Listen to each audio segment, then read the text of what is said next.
trôn ra cao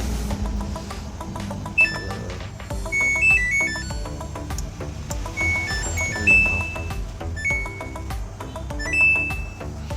check motor TV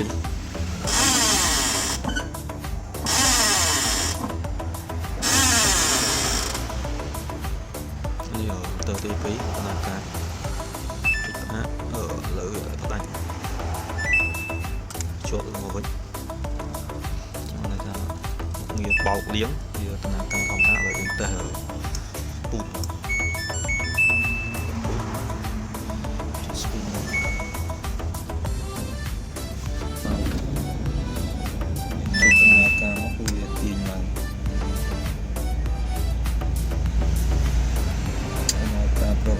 số bậc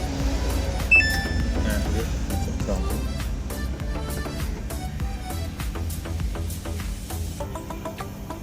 bisa mau biết lại mà này cả thom đấy còn trăm motor bây giờ vay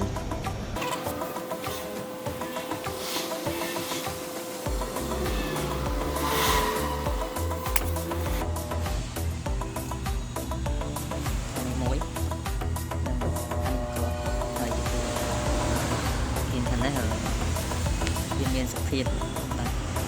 xài to kim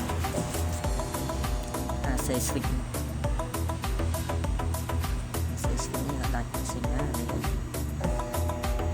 miết vào này là việc bằng đặt sinh này giờ bọn mình đã đồ cháu thay nó bây giờ lên từ kia bằng tay đặt chương đá vì ở trời toàn là lọt chương